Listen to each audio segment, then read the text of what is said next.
திருப்பதியில் தமிழக தொழிலாளர்கள் 20 பேர் ஆந்திர போலீசாரால் சுட்டுக் கொல்லப்பட்டதை கண்டித்து மதிமுக சார்பில் வேலூரில் தற்போது ஆர்ப்பாட்டம் நடைபெற்று வருகிறது.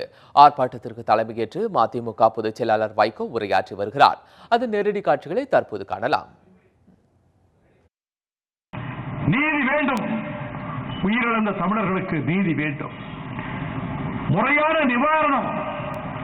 ஒவ்வொரு எத்தனை கோடி கொடுத்தாலும் இழந்த உயிரை திரும்ப பெற முடியாததான். இருந்தாலும் ஆந்திர மாநில அரசு முறையான நிவாரணம் வழங்க முன்வர வேண்டும்.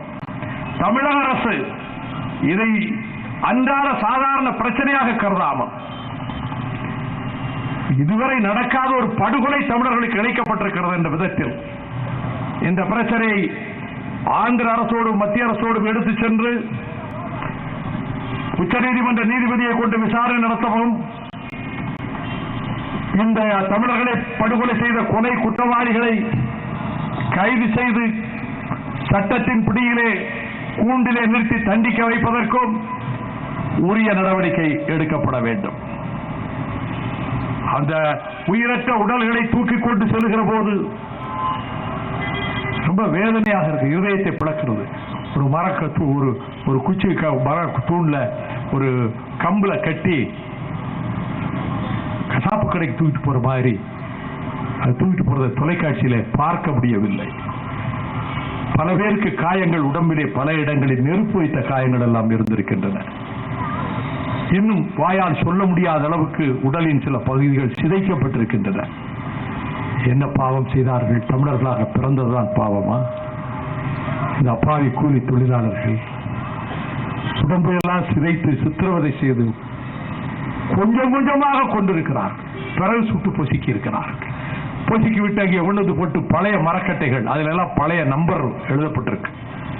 எப்பயோ வெட்டப்பட்ட எங்கேயோ இருந்த கட்டைகளை கொண்டு ஒவ்வொரு கட்டையா பக்கத்தில் போட்டு ஒவ்வொரு உடலா பக்கத்தில் போட்டு அதை ஜோடனை பண்ணியிருக்காங்கிறது அப்பட்டமா தெரியும்.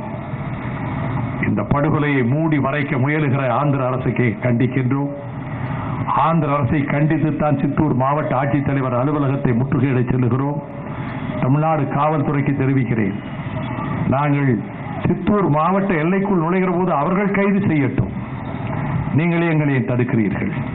எதற்காக நீங்கள் தடுக்கிறீர்கள்? நாங்கள் வன்முறையில் ஈடுபடப் போவதில்லை, ஈடுபடவும் மாட்டோம். ஆனால் தமிழர்களினுடைய இருதயத்தில் வெடிக்கின்ற ரத்த துளிகளை மத்திய அரசுக்கும் காருண்யமும் இதயம் இல்லாத ஆந்திர அரசுக்கும் தெரிவிப்பதற்காக, தமிழன் நாடியத்து போகவில்லை என்பதை நிரூபிப்பதற்காக, அவர்களுடைய கண்ணீரிலும் துயரத்திலும் நாங்கள் பங்கெடுக்கிறோம். எங்கள் சகோதரர்களை கொண்டிருக்கிறீர்கள், எங்கள் வீட்டு பிள்ளைகளை கொண்டிருக்கிறீர்கள். இந்த மன்னரை தாங்காது சகிக்காது என்பதை காட்டுவதற்காக நாங்கள் போராட சொல்லுகிறோம். ஏன் தடுக்கிறீர்கள்? நாங்கள் வன்முறையில் ஈடுபடப் போவதில்லையே. அமைச்சர்களுக்கு நேரமில்லை அந்த இடத்துக்கு வந்து உடனடியாக அந்த பார்ப்பதற்கு.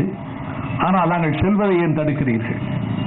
இங்கே வந்திருக்கக்கூடிய அனைத்து வாகனங்களில் இருக்கக்கூடிய என்னுடைய எங்கள் கழகத்தின் கண்மணிகள், தமிழ்நாட்டின் பல பகுதியில் வந்திருக்கக்கூடிய ஆயிரக்கணக்கான தோழர்கள், நேற்று காலையிலே சொல்லி 24 மணி நேரத்துக்குள் படி வெள்ளமென திரண்டிருக்கக்கூடிய தோழர்கள் அனைவரும் அவரவர்கள் வாகனங்களில் ஏறிக்கொண்டு போக வேண்டும் என்று நாங்கள் திட்டமிட்டோம்.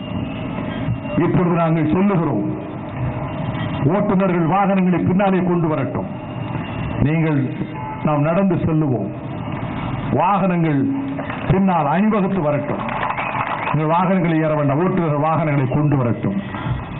நாம் வாகனங்களில் சென்று ஆந்திர மாநில எல்லையிலே ஆந்திர காவல்துறை தடுக்கும் என்றுதான் நான் நினைத்தேன்.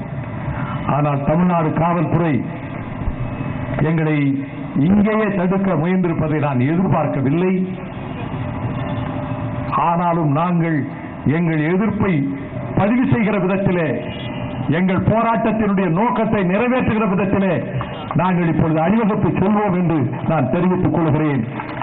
எங்கள் போராட்டம் தொடர்ந்து நடைபெறும். தமிழர்களினுடைய சாவுக்கு பதில் சொல்ல வேண்டும் ஆந்திர அரசு, பதில் சொல்ல வேண்டும் ஆந்திரத்தினுடைய காவல்துறை என்பதை வலியுறுத்தவே இந்த போராட்டம். இப்பொழுது போராட்டத்திலே நாங்கள் அணிவகுத்து செல்லுகிறோம்.